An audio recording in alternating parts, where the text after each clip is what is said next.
स्वागत है आपका मेरे यूट्यूब चैनल में। आज हम लोग बात करेंगे कि यूपी में कब हो सकते हैं आगामी चुनाव, जो 2022 में है विधानसभा चुनाव।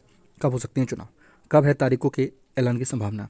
क्योंकि पहले सुना जा रहा था कि दिसंबर के लास्ट में 26 तारीख के बाद कभी भी लग सकती है आचार संहिता, लेकिन मुख्यमंत्री जी के द्वारा जब बैठक हुई तब बताया गया कि जनवरी की मिड में लगेगी। मैं आपको ये भी बता दूंगा कि कब कहा गया है, ठीक है, बिल्कुल क्लियर कर दूंगा। क्योंकि एक बात और मैं आपको बता दूँ, क्योंकि हमारी एक जगह फंसी हुई है लेखपाल की। अगर आचार संहिता लगने से पहले ये आ जाती है तो ये भर्ती क्लियर होनी ही होनी है, ठीक है। जो सरकार भी चाहेगी पहले कर दिया जाए, लेकिन सरकार की क्या मंशा है ये कुछ अभी क्लियर नहीं है, ठीक है। चलिए हम लोग वीडियो शुरू कर लेते हैं और जानते हैं कि कब कब चुनाव हो सकते हैं और क्या क्या संभावना उत्पन्न हो रही हैं, ठीक है। देखिए, उत्तर प्रदेश में 2022 में विधानसभा चुनाव की तारीखों का ऐलान जनवरी के दूसरे हफ्ते में हो सकता है। पहले हफ्ते में मीटिंग है, एक मीटिंग लास्ट मीटिंग होनी है, और दूसरे हफ्ते में जो डेट्स होंगी उसका निस्तारण हो सकता है। क्या होना है, क्या निकल के आएगा। यूपी में चुनाव आयोग की तैयारियां और सूत्रों के मुताबिक 5 जनवरी के बाद चुनाव का ऐलान कभी भी हो सकता है। पहले हफ्ते में मैंने कहा था आपको कि बैठक होगी और उसके बाद कभी भी ऐलान हो सकता है। देखिए, इससे पहले जो चुनाव हुए थे 2017 में यूपी विधानसभा चुनाव की तारीखों के आसपास ही आगामी चुनाव हो सकते हैं। चुनाव आयोग के सूत्रों के अनुसार 7 से 8 चरणों में विधानसभा चुनाव होंगे। 7 से 8 चरणों में हमारा प्रदेश में, और काफ़ी तारीखों का ऐलान भी होगा इसका मतलब, क्योंकि 7 से 8 चरण होने हैं तो फिर कितने दिन का क्या होगा, आइए हम लोग और समझते हैं। देखिए, 5 जनवरी तक वोटर लिस्ट की पुनः समीक्षा की आखिरी तारीख है। ऐसे में अंदाज़ा लगाया जा रहा है कि 5 जनवरी के बाद कभी भी न सिर्फ चुनाव की तारीखों का ऐलान हो जाएगा बल्कि आचार संहिता भी लगा दी जाएगी। बिल्कुल जैसे ही आपके चुनाव की डेट शीट मतलब पूरा शेड्यूल आ जाएगा, ऐसी आपकी आचार संहिता भी लगा दी जाएगी। जो भी फिर ये नई चीज़ें होंगी वो कुछ नहीं हो पाएगा, ठीक है। चुनाव आयोग इस बात मंडल स्तरीय समीक्षा में जुटा है। चर्चा है कि क्रिसमस के आसपास चुनाव आयोग की कुल बेंच, जो फुल बेंच होती है, लखनऊ में तैयारियों की आखिरी समीक्षा कर सकती है, ठीक है। क्रिसमस आने वाला है। 2017 में 17 जनवरी से 8 मार्च तक नोटिफिकेशन से लेकर मतदान संपन्न कराए गए थे। 17 जनवरी से ये प्रक्रिया चालू हो गई थी पहले, मतलब पहले फेज़ के लिए नोटिफिकेशन की तारीख 17 जनवरी थी। पहले फेज़ की वोटिंग 11 फरवरी को थी, जबकि आखिरी फेज़ की वोटिंग 8 मार्च को थी, ठीक है। कुछ अंदाज़ा इससे हम लोग लगा सकते हैं कि पहले मिड जनवरी में ही सब कुछ चालू हो गया था, ठीक है। इसी के अनुसार ही होगा। अब हम लोग डेट भी जान लेते हैं। देखिए, 7 फेज में हुए थे, इस बार 7 से 8 में हो सकता है।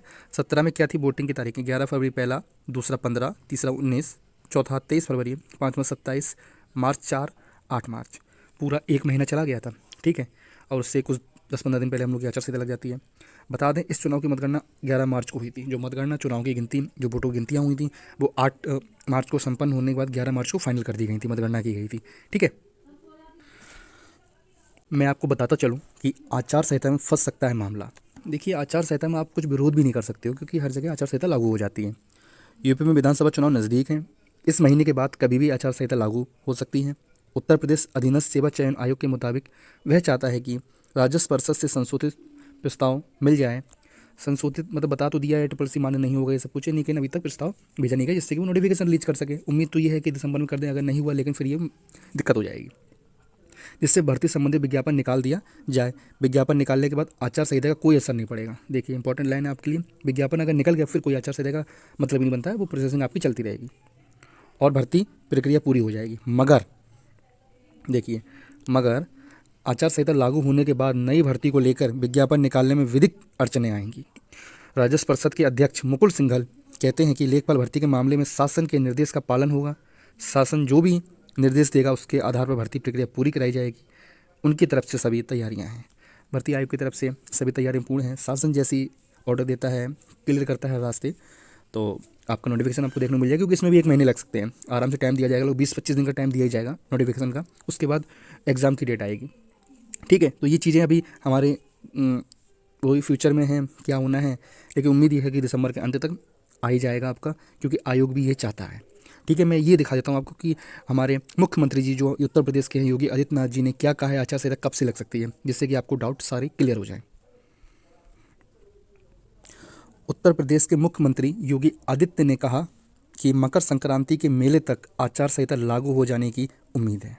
ऐसे में पूरे मेले की तैयारियां आचार संहिता को ध्यान में रखकर की जानी चाहिए। उन्होंने जिले में निर्माणाधीन 4 लेन समेत सभी विकास कार्यों समय से पूरे करने के निर्देश दिए हैं। जैसा कि आपको पता है प्रधानमंत्री जी उनका लोकार्पण कर रहे हैं। सोमवार को बैठक में सीएम योगी आदित्यनाथ ने कहा था कि इस बार मकर संक्रांति 15 जनवरी को मनाई जाएगी। हाँ ठीक है, तो आपको जो समझना है कि जो इसमें बताया है कि उन्होंने कहा है कि मकर संक्रांति के मेले तक आचार संहिता लागू हो जाने की उम्मीद है। तो वही चीज़ हो जाएगी आपकी 15 तारीख को, आप मान के चलो। तो आयोग चाहे तो अभी उसका 20 दिन है, अच्छे से निकाल दे, नोटिफिकेशन एक बार निकल जाए तो फिर आपकी लेखपाल की भर्ती की प्रक्रिया पूर्ण होने में कोई नहीं रुकता, 100% पूर्ण होंगी फिर। ठीक है, तो ये सब चीज़ें तो सरकार के ऊपर है, लेकिन आपके ऊपर आपकी पढ़ाई है, आपकी मेहनत है। आप अपने ऐसी मेहनत करिए कि लेखपाल का नोटिफिकेशन आते अपना नोटिफिकेशन अच्छे से भरें, जो फॉर्म होता है अच्छे से फिल करें, कि पूरी मेहनत वो भी होती है। एप्लीकेशन फॉर्म अच्छा भरें आप, ठीक है, किसी प्रकार का भी एरर ना हो आपका फॉर्म, और एप्लीकेशन जो फॉर्म होगा उसको फिल करने में मैं भी इसको वीडियो बनाऊंगा एक बहुत ही अच्छी तरीके से। सभी लोग बनाते हैं लेकिन हमारा फ़र्ज़ बनता है बनाने का, बनाएंगे। आप अपनी तैयारी अच्छी से रखिए, कभी भी कुछ भी हो इन चीज़ों से मतलब ना रखिए, लगने नहीं दीजिए। अगर आपका नोटिफिकेशन आ गया तो आपकी भर्ती पूरी की जाएगी। ठीक है।